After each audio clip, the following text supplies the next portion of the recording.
Good morning class. Welcome to our YouTube channel learns with Kundan. आज हम लोग people development and environment topic का environment issues के बारे में पढ़ने वाले हैं। इसमें पॉल्यूशन हो गया, क्लाइमेट चेंज हो गया, ये सब टॉपिक को हम लोग कवर करेंगे क्योंकि यूजीसी नेट में ये सब टॉपिक जो है इन्वायरमेंट इशू से बहुत सारे क्वेश्चन जो है वो आते हैं। मतलब एक दो क्वेश्चन जो है वो कंफर्म है, हर बार एग्जाम में पूछा जाता है। चलिए कवर करते हैं आज। पहला तो इन्वायरमेंट इश्यूज है क्या तो समझेंगे। Environment issues are challenges. Environment issues क्या है? चुनौतियां हैं जो अफेक्ट द नेचुरल वर्ल्ड, जो नेचुरल वर्ल्ड को, प्राकृतिक दुनिया को भी और ह्यूमन सोसाइटी को भी, दोनों को क्या कर रहा है? अफेक्ट कर रहा है, प्रभावित कर रहा है। इन्वायरमेंट क्या कर रहा है? इन्वायरमेंट इशू जो है वो एक चुनौती है जो नेचुरल वर्ल्ड और ह्यूमन सोसाइटी दोनों को प्रभावित कर रहा है। They involve complex interaction between environmental, social and economic and political factor।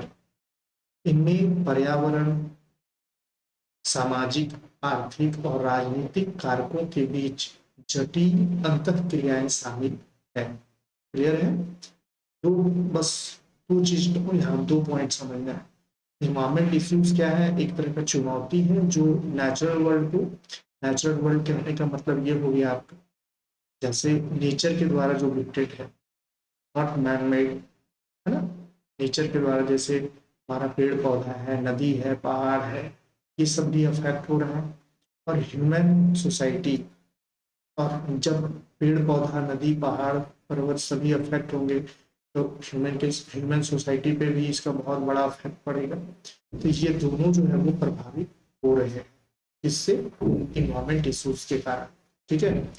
और इनमें शामिल है पर्यावरण, सामाजिक, आर्थिक और राजनीतिक कारकों के बीच जटिल अंतर्क्रियाएं शामिल है।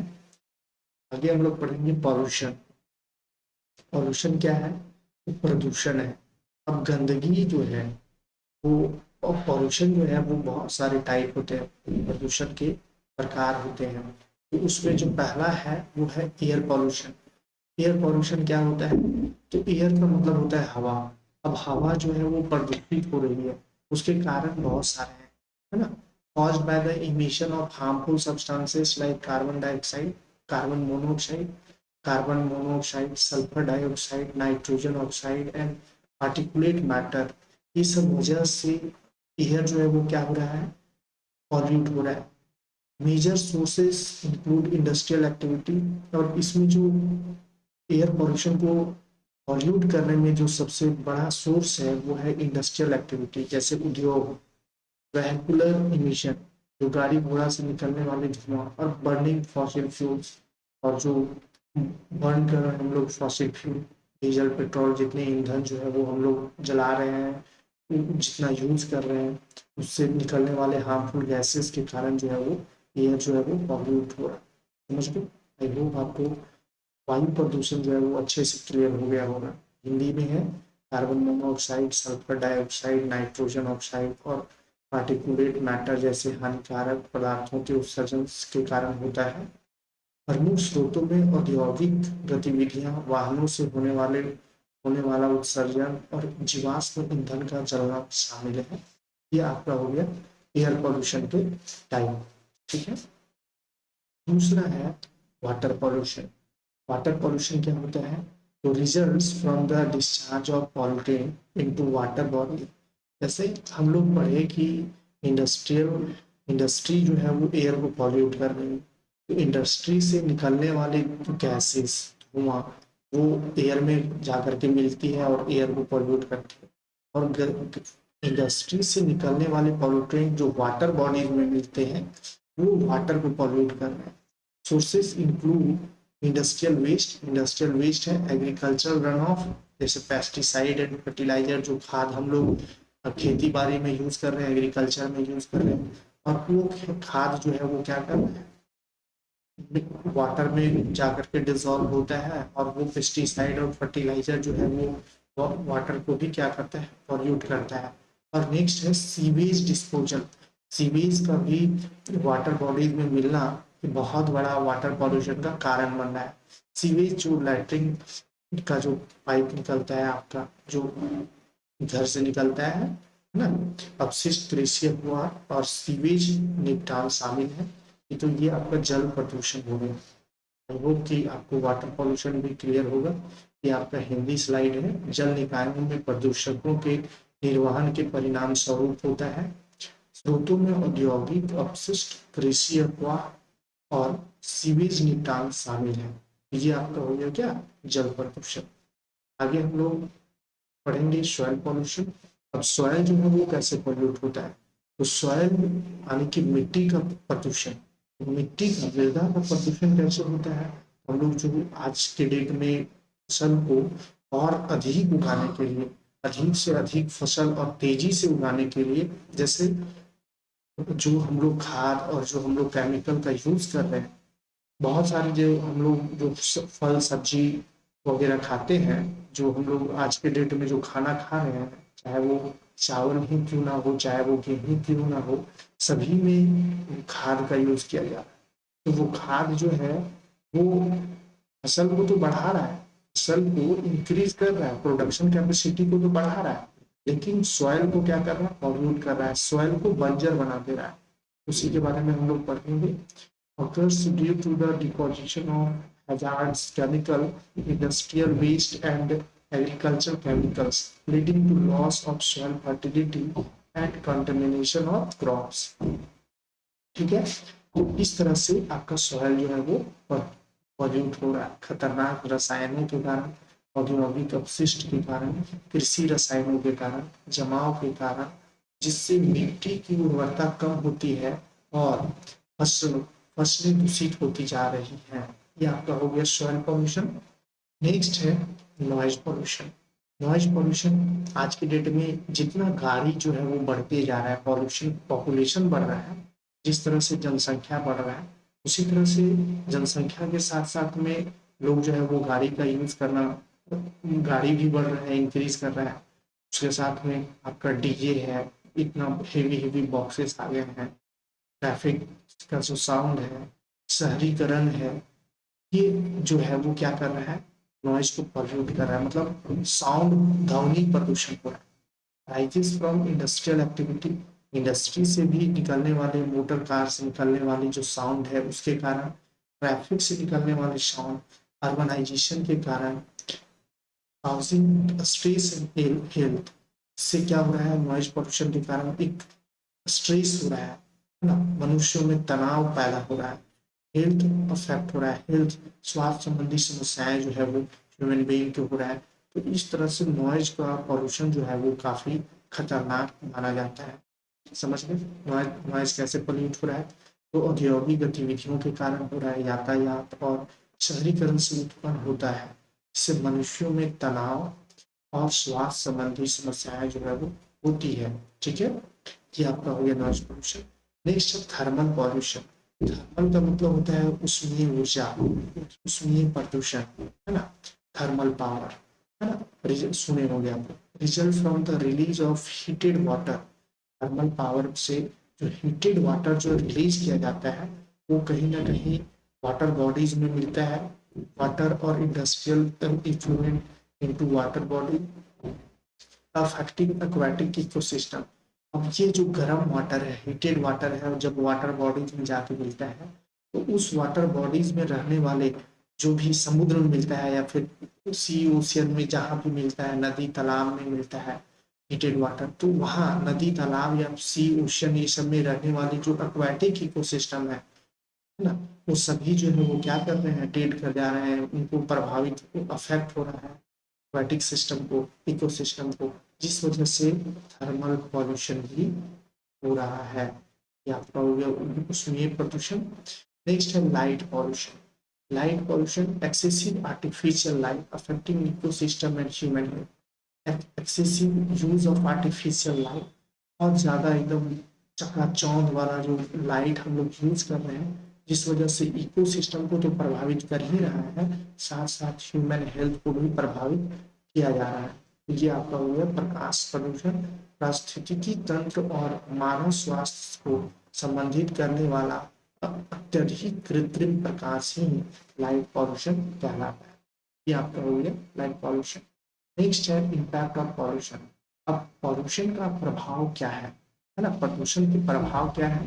तो पहला तो है हेल्थ, पहला प्रभाव क्या है? Health impact. हेल्थ पे बहुत ज्यादा इसका प्रभाव पड़ रहा है, जिसमें रेस्पिरेटरी डिजीज, श्वास लेने से संबंधित समस्याएं हो रही है, कार्डियोवैस्कुलर इश्यूज आ रहे हैं, लेकिन जो हार्ट का बीमारी आ रहा है, वाटर बॉर्न डिजीज, टाइफाइड हो गया, मलेरिया हो गया, वाटर बॉर्न डिजीज जो है वो हो रही है ना। तो इस तरह से हेल्थ पे बहुत ज्यादा इफेक्ट हो रहा है इस पॉल्यूशन का। नेक्स्ट है इन्वायरमेंटल इशू। इन्वायरमेंटल इम्पैक्ट में क्या है? हम लोग बायोडाइवर्सिटी को लॉस करते जा रहे हैं, डिग्रेडेशन हो रहा है इकोसिस्टम का, और disruption of food chain, food chain का डिस्ट्रक्शन हो रहा है। फूड चेन कहने का मतलब है कि आप जैसे मान लीजिए घास, गाय जो है वो घास खाती है, गाय को कौन? शेर खाता है ना। इसी तरह से हिरन, हिरन पे आता है, घास हो गया है ना, घास हो गया आपका, उसके बाद फिर ये हिरन हो गया है ना, ये हिरन हो गया आपका, और हिरन के बाद ये आपका क्या हो गया? शेर हो गया। तो ये जो घास, हिरन, शेर, ये क्या इकोसिस्टम बना हुआ है। इसमें से अगर कोई भी एनिमल अगर डेड कर जाता है, विलुप्त हो जाता है, इंडेंजर हो जाता है, तो हमारा इकोसिस्टम क्या होगा? गड़बड़ हो जाएगा। इससे क्या होगा? इन्वायरमेंट को इम्पैक्ट पड़ेगा। ठीक है, तो पहला जो आपका पॉल्यूशन का जो इम्पैक्ट पड़ेगा वो स्वास्थ्य पे पड़ेगा, और दूसरा पर्यावरण पे पड़ेगा, फिर रखिएगा। ठीक है, नेक्स्ट है हमारा क्लाइमेट चेंज। क्लाइमेट चेंज क्या होता है? क्लाइमेट चेंज होता है long term changes in global और regional climate pattern, often due to human activity, particularly the emission of greenhouse gases like carbon dioxide, methane and nitrogen oxide। इस वजह से climate जो है वो चेंज हो रहा है ना। रीजनल क्लाइमेट पैटर्न में क्लाइमेट चेंज करने का मतलब क्या है? कि हमारा जो जलवायु परिवर्तन हो रहा है, जिसमें हम जैसे देख रहे हैं कि आए दिन हर साल करके गर्मी जो है, यानी कि समर का सीजन में इतना हॉट होते जा रहा है, बरसात जो है वो कभी कहीं बहुत ज्यादा बरसात हो जा रहा है, बारिश हो रहा है, कहीं बहुत कम हो रहा है, कहीं सूखा पड़ जा रहा है, कहीं बहुत ज्यादा ठंड पड़ रही है, बर्फबारी हो रही है, कहीं ठंड नहीं पड़ रही। तो ये जो क्लाइमेट चेंज जो हो रहा है, उसके पीछे वजह है ग्रीन हाउस गैसेस, जिसमें कार्बन डाइऑक्साइड आते हैं, मीथेन आते हैं, नाइट्रस ऑक्साइड आते हैं। ये सब की वजह से कार्बन, ये आपका जो ग्लोबल वार्मिंग हो रहा है, क्लाइमेट जो है वो चेंज हो रहा है। ठीक है, तो यही है आपका जलवायु परिवर्तन। वैश्विक और क्षेत्रीय जलवायु पैटर्न में दीर्घकालिक परिवर्तन, जो अक्सर मानवीय गतिविधियों, विशेष रूप से कार्बन डाइऑक्साइड, मीथेन और नाइट्रस ऑक्साइड जैसी ग्रीन हाउस गैसें के उत्सर्जन के कारण होती है। यह आपका हो गया क्लाइमेट चेंज। आगे है आपका कारण क्या है? अब कारण जो क्लाइमेट चेंज का है उसमें है बर्निंग ऑफ फॉसिल फ्यूल, जिसमें कोल का बर्निंग है, ऑयल का बर्निंग है, गैसेस का बर्निंग है। एनर्जी के लिए हम इसे यूज करते ही करते हैं फॉसिल फ्यूल का। आगे है deforestation, which reduces carbon absorption by tree. Deforestation कर रहे हैं, पेड़ पौधा का कटाई कर रहे हैं, और पेड़ पौधा का कटाई करके हम लोग लकड़ी का यूज कर रहे हैं जलाने में, या फिर घर बनाने में, अदर चीजों के लिए हम लोग लकड़ी का यूज कर रहे हैं, जिससे पेड़ पौधा को कट कर रहे हैं हम लोग, है ना। पेड़ पौधा का डिफोरेस्टेशन बहुत सारे डेवलपमेंट के लिए भी कर रहे हैं, चाहे वहाँ रोड बनाना हो, चाहे वहाँ खेती के लिए, एग्रीकल्चर के लिए लैंड बनाना हो। इस तरह से हम डिफोरेस्टेशन कर रहे हैं। डिफोरेस्टेशन में क्या होता है कि हम जंगल का कटिंग कर रहे हैं। अब पेड़ पौधे अगर कम होंगे तो जो आपका जो गैस, वो हार्मफुल गैसेस है, उसका एब्जॉर्प्शन भी कम होगा, जिस वजह से भी हमारा क्लाइमेट चेंज हो रहा है। उसके बाद जो थर्ड कारण है इंडस्ट्रियल प्रोसेसेस है, जिसमें वेस्ट मैनेजमेंट, हम लोग इंडस्ट्रियल प्रोसेसेस से जो निकल रहे हैं वेस्ट मैनेजमेंट को हम प्रॉपर वे में नहीं कर पा रहे हैं, उसके कारण भी हमारा ग्रीन हाउस गैस जो है वो बढ़ रहे हैं, और क्लाइमेट जो है वो चेंज हो रहा है। नेक्स्ट जो फोर्थ कारण है वो है एग्रीकल्चर प्रैक्टिसेस। जो हम लोग एग्रीकल्चर प्रैक्टिसेस कर रहे हैं, लाइव स्टॉक फार्मिंग जो कर रहे हैं, वो हमारा क्या है? ये हमारा क्लाइमेट को क्या कर रहा है? प्रभावित कर रहा है। उस तरह का प्रॉपर वे में मैनेजमेंट नहीं करने की वजह से एग्रीकल्चर प्रैक्टिसेस से भी हमारा जो क्लाइमेट है वो प्रभावित हो रहा है। इस तरह से 4 कारण जो है वो आपको हुआ। ऊर्जा के लिए जीवाश्म ईंधन, कोयला, तेल और गैस का जलना। वनों की कटाई जो पेड़ों द्वारा कार्बन अवशोषण को कम करती है। औद्योगिक प्रक्रियाएं और अपशिष्ट प्रबंधन, पशुधन, खेती सहित कृषि पद्धतियां, ये सभी जो है वो क्या कर रहा है, क्लाइमेट को चेंज कर रहा है। इसका कार अफेक्ट क्या है, अफेक्ट हो रहा है ग्लोबल वार्मिंग को। Rise in earth average temperature, earth का एवरेज टेम्परेचर राइज कर रहा है। Sea level rise, melting of polar ice caps and thermal expansion of sea water. Sea level का राइज होना, समझ गए, दो कारण जो है वो आपको अफेक्ट पड़ रहा है, जो अभी करंटली में दिख रहा है। पहला ग्लोबल वार्मिंग और दूसरा सी लेवल राइज करना। बहुत सारे वर्ल्ड में ऐसे आपका आइलैंड हैं जो सी लेवल का राइज होने की वजह से डूबते चला जा रहा है। बहुत सारे शहर जो है वो डूबते चला जा रहा है। इंडिया में बड़े बड़े जो शहर हैं, चाहे वो मुंबई हो, चाहे वो चेन्नई हो, चाहे वो कोलकाता हो, ये सभी शहर जो है वो सी के किनारे हैं। और जब सी लेवल राइज होगा तो सबसे पहले मुंबई जाएगा, ये विलन रखेगा, मुंबई डूबेगा, चेन्नई डूबेगा, है ना। तो इस तरह से कोलकाता डूबेगा। तो ये जो है वो सी लेवल राइज के कारण ये सब सभी जो है वो प्रभावित होंगे, ये ध्यान रखिएगा। ये है एक्सट्रीम वेदर इवेंट। अब फिर हम बताए थे कि कभी कहीं वेदर जो है वो प्रभावित हो रहा है, कहीं बहुत ज़्यादा बारिश हो जा रहा है, कहीं बहुत ज़्यादा सूखा पड़ जा रहा है, कहीं बहुत ज़्यादा गर्मी पड़ रहा है, कहीं बहुत ज़्यादा ठंड पड़ रहा है। तो ये कारण क्या है, ये कारण है हमारा ग्लोबल वार्मिंग, क्लाइमेट चेंज होने के कारण। Increase in the frequency and intensity of storm, floods and drought and heat waves, ये सब के कारण जो है वो हमारा क्या हो रहा है, वेदर इवेंट जो है वो चेंज हो रहा है। इम्पैक्ट क्या पड़ रहा है बायोडाइवर्सिटी पे, स्पेसीज माइग्रेशन, स्पेसीज का माइग्रेशन हो रहा है बायोडाइवर्सिटी में। कुछ स्पेसीज जो है वो एक्सटिंक्ट कर रहे हैं, विलुप्त होते जा रहे हैं, कुछ का हैबिटेट जो है वो लॉस हो रहा है। तो इस तरह से हम अपना क्लाइमेट को चेंज करने की वजह से, क्लाइमेट चेंज होने की वजह से इतने सारे नुकसान, इतने सारे इफेक्ट जो है वो हम लोगों को झेलना पड़ रहा है। नेक्स्ट है सोशियो इकोनॉमिक इम्पैक्ट। और समाज पे भी इसका इम्पैक्ट पड़ रहा है, जिसमें फूड एंड वाटर स्कैरसिटी हो रही है। अब बाढ़ आ जाएगा, कहीं सूखा पड़ जाएगा तो वहाँ तो खेती नहीं होगा, एग्रीकल्चर एक्टिविटीज तो नहीं होगा, जिस वजह से फिर क्या हो रहा है, फूड स्कैरसिटी हो रहा है, वाटर स्कैरसिटी हो रहा है, डिस्प्लेसमेंट ऑफ पॉपुलेशन हो रहा है, तो इकोनॉमिक लॉसेस हो रही है। Mitigation and adaptation strategy, transition to renewable energy sources जिसमें solar, wind and hydro, enhancing energy efficiency, reforestation and afforestation, climate resilient infrastructure and disaster management, सामाजिक आर्थिक, भोजन और पानी की कमी, आबादी का विस्थापन और आर्थिक नुकसान हो रहा है। समन और अनुकूलन रणनीतियां, नवीनीकरण ऊर्जा स्रोत, इसमें सौर, पवन और जल में परिवर्तन हो रहे हैं। ऊर्जा दक्षता में पुनर्निर्माण और वन रोपण, जलवायु लचीला, बुनियादी ढांचा और आपदा प्रबंधन योजनाएं जैसे ये सब चीजें को प्रभावित करने, चेंजेस में वो देखने को मिल रहा है। आगे है डिफोरेस्टेशन। डिफोरेस्टेशन का मतलब होता है जंगल की कटाई, वनों की कटाई। डिफोरेस्टेशन का मतलब क्या होता है, वनों की कटाई। The large scale removal of forest, बहुत बड़ी मात्रा में फॉरेस्ट का रिमूव करना।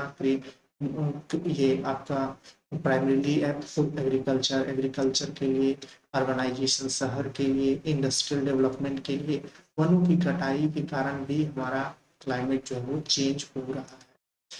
कारण क्या हो रहा है इसका, agriculture expansion including commercial farming, livestock ranching, logging, timber and fuel, infrastructure development, road, dams and urbanisation. जो हमारा डिफोरेस्टेशन का जो कारण है उसमें कृषि का विस्तार कर रहे हैं हम लोग, जिस वजह से डिफोरेस्टेशन कर रहे हैं। जैसे वाणिज्यिक खेती और पशुपालन सहित लकड़ी और ईंधन के लिए कर रहे हैं। बुनियादी ढांचे का विकास कर रहे हैं, जिसमें सड़कें, बांध, शहरीकरण, ये सब सभी जो है वो हम लोग कर रहे हैं। ठीक है, अफेक्ट क्या है, तो अफेक्ट जो इसका पड़ रहा है उसमें है loss of biodiversity, habitat destruction leads to species extinction. पहला जो अफेक्ट हो रहा है वो उसमें हम बायोडाइवर्सिटी का लॉस कर रहे हैं। दूसरा जो है वो क्लाइमेट चेंज हो रहा है, reduce carbon sequestration capacity and increase GHG emission. Soil erosion हो रहा है, अगर हम डिफोरेस्टेशन कर रहे हैं तो उसके कारण सॉइल का क्या हो रहा है, इरोजन हो रहा है। Loss of top soil due to absence of vegetation cover, disruption of water cycle, alter precipitation pattern and reduce water retention, है ना। डिसरप्शन हो रहा है। प्रभाव में क्या है कि जैव विविधता की हानि, आवास विनाश से प्रजातियां विलुप्त होती जा रही है, जलवायु परिवर्तन में कार्बन अवशोषण क्षमता में कमी और जीएचजी उत्सर्जन में वृद्धि हो रहा है। वनस्पति और आवरण की अनुपस्थिति के कारण ऊपरी मिट्टी का नुकसान हो रहा है। जल चक्र का विघटन, वर्षा के पैटर्न में बदलाव हो रहे हैं, जल प्रतिधारण में कमी हो रही है। ये सब जो है वो प्रभाव इफेक्ट जो है वो देखने को मिल रहा है।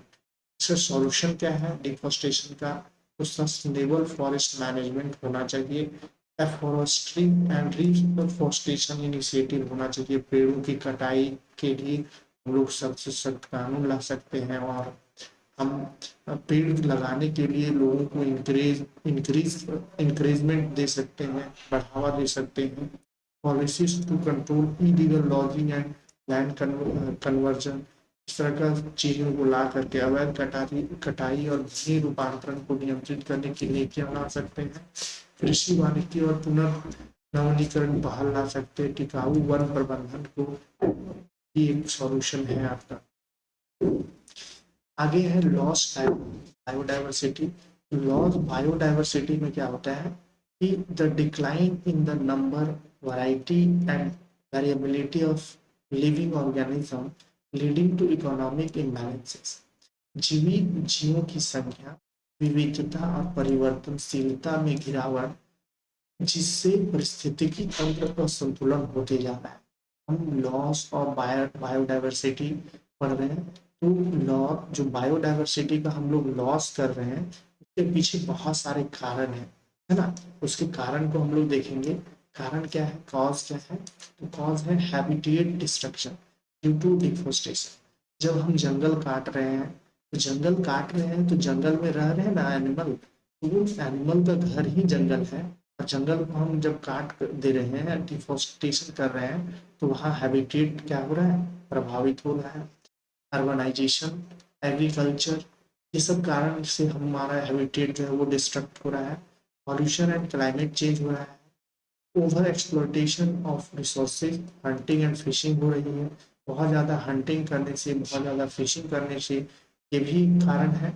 और invasive species that of out complete native species, वनों की कटाई, शहरीकरण और कृषि के कारण आवास विनाश, प्रदूषण और जलवायु परिवर्तन, संसाधनों का दोहन, शिकार, मछली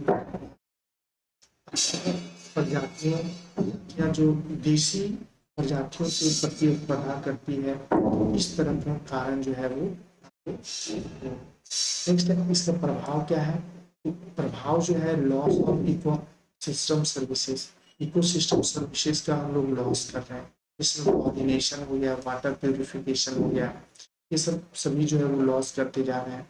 disruption of food chain and ecosystem, food chain और इकोसिस्टम का डिसरप्शन कर रहे हैं। Increase vulnerability to environmental changes and natural disaster, है ना। खाद्य श्रृंखलाओं और पारिस्थितिकी तंत्र का विघटन होते जा रहा है। परिवर्तन, पर्यावरण परिवर्तनों और प्राकृतिक आपदाओं के प्रति संवेदनशीलता में वृद्धि होते जा रही है। ये आपका अफेक्ट है।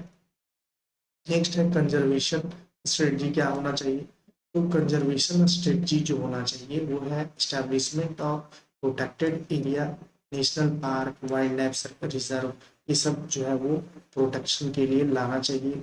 कंजर्वेशन ऑफ इंडेंजर स्पीसीज, जो इंडेंजर स्पीसीज है ना, वो सब के लिए कंजर्वेशन का कोई उपाय लाना चाहिए, जिसमें ब्रीडिंग प्रोग्राम लाना चाहिए, हैबिटेट रिस्टोरेशन रीस्टोरेशन होना चाहिए, सस्टेनेबल यूज ऑफ रिसोर्सेस होना चाहिए। तो इस तरह से संरक्षण नीतियां जो है वो कामयाब होंगी। संरक्षण ही आपका हिंदी में है कि संरक्षित क्षेत्रों में राष्ट्रीय उद्यान, वन्य अभ्यारण्य की स्थापना की जाना चाहिए। लुप्त प्राय प्रजातियों का संरक्षण होना चाहिए, जैसे प्रजनन कार्यक्रम, आवास बहाली, ये सब सभी शामिल है। संसाधनों का सतत उपयोग होना चाहिए, संसाधनों का सतत उपयोग होना चाहिए। आगे है वेस्ट मैनेजमेंट। वेस्ट मैनेजमेंट में आता है पहला जो है वो टाइप ऑफ वेस्ट। और वेस्ट में पहला है म्यूनिसिपल सॉलिड वेस्ट, जो म्यूनिसिपल बड़े बड़े शहर म्यूनिसिपल कॉर्पोरेशन वहाँ काम करती है।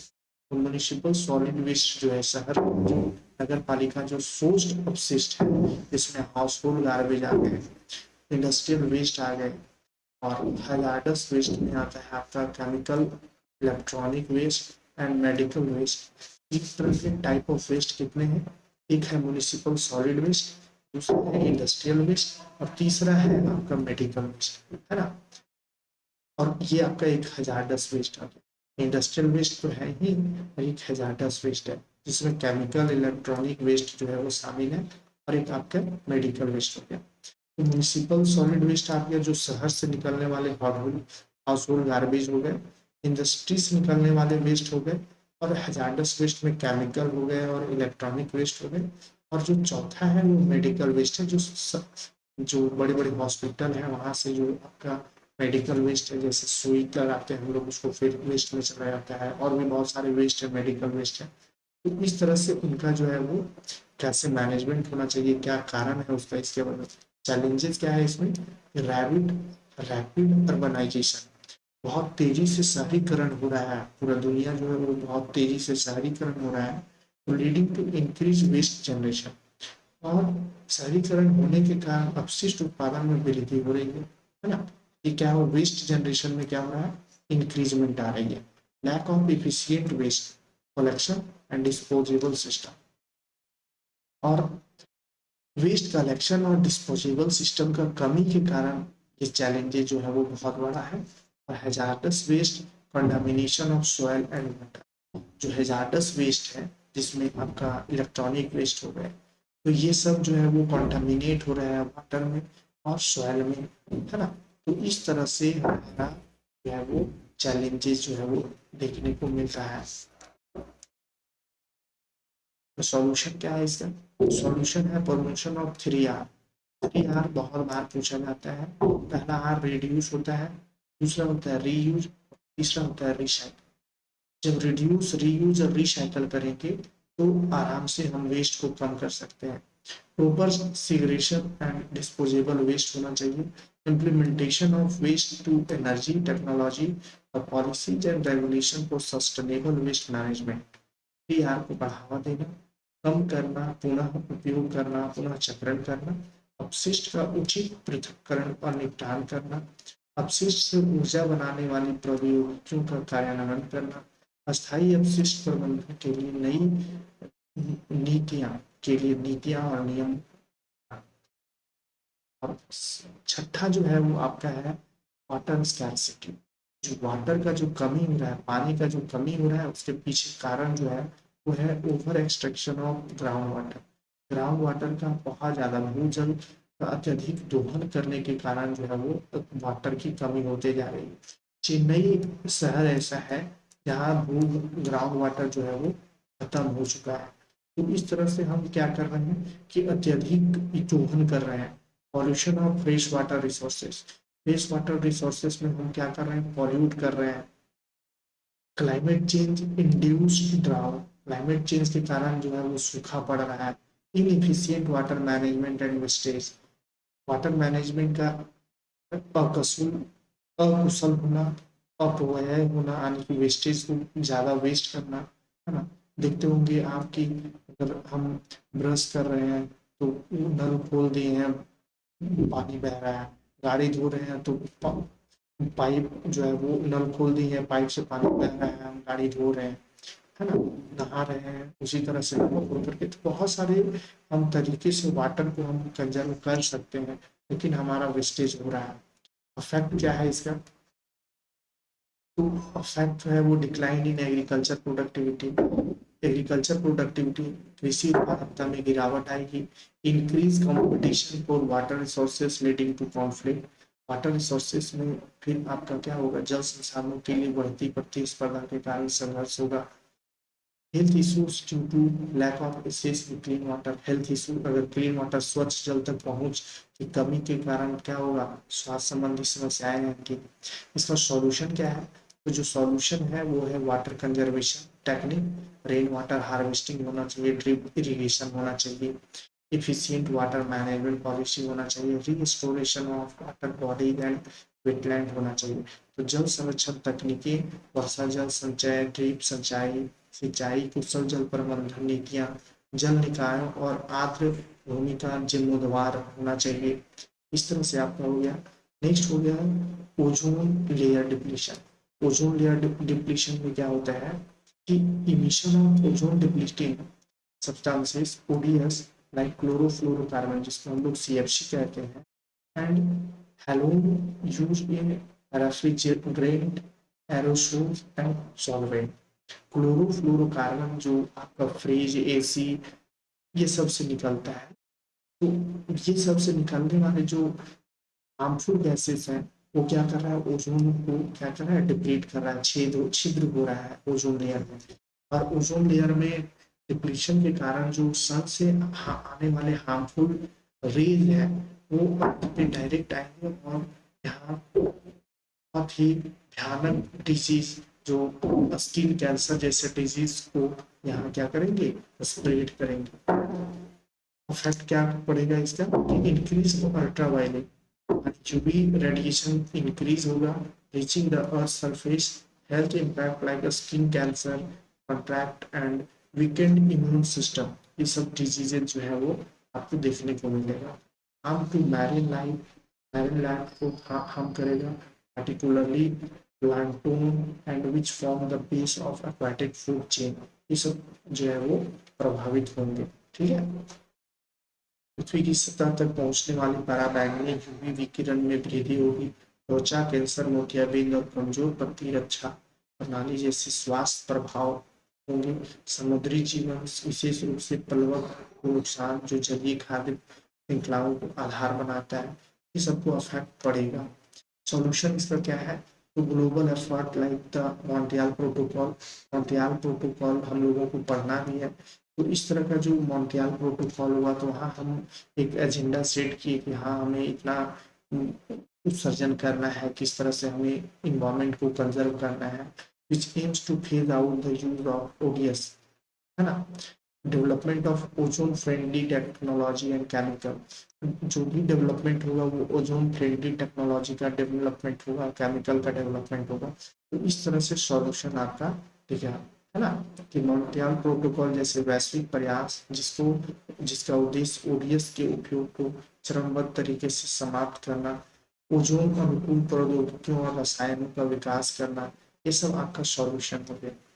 आगे क्या है, natural resources resource depletion, natural resource का हम डिप्रेशन कर रहे हैं, क्षरण कर रहे हैं, इसमें over use of natural resources like fossil fuel, fossil fuel का बहुत ज़्यादा यूज कर रहे हैं, मिनरल्स का यूज कर रहे हैं, वाटर का यूज कर रहे हैं, फॉरेस्ट का यूज कर रहे हैं।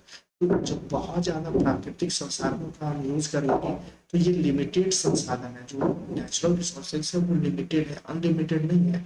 एक दिन वो खत्म हो जाएंगे, जिसके बाद फिर हम नेक्स्ट जनरेशन को क्या देंगे और किस तरह से हमारा नेक्स्ट जनरेशन चलेगा, ये बहुत बड़ा इशूज है सामने।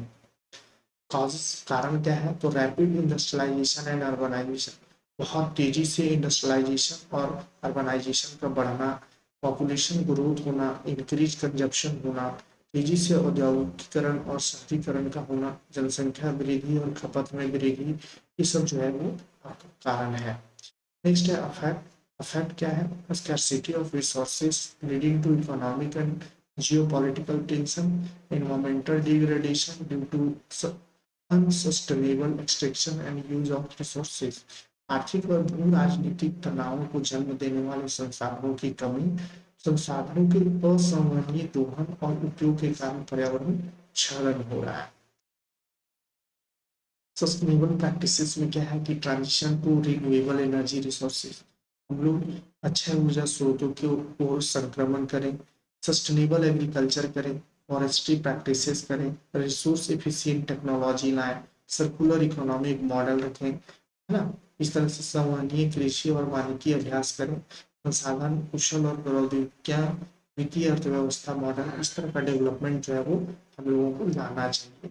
तो आज का ये लास्ट था, है ना? आज हम लोग इन्वायरमेंटल इश्यूज के बारे में पूरा डिटेल में पढ़े हैं, और इससे ज़्यादा कुछ क्वेश्चन आपके एग्जाम में इससे ज़्यादा कुछ पढ़ना भी नहीं है, इसी को बार बार रिवीजन कर लीजिएगा। अगर आपको इसका पीडीएफ चाहिए तो आपको मैसेज करना होगा, आपको व्हाट्सएप पे मिल जाएगा और मेरे टेलीग्राम ग्रुप पे मिल जाएगा। तो हम लोग नेक्स्ट क्लास में फिर से इसका एमसीक्यू लेकर के आएंगे। आज का इतना ही लास्ट क्लास था ये इन्वायरमेंटल इश्यूज में। तो हम लोग नेक्स्ट क्लास में इसका एमसीक्यू लेकर के आएंगे। तब तक के लिए आप अपना ध्यान रखिए। धन्यवाद।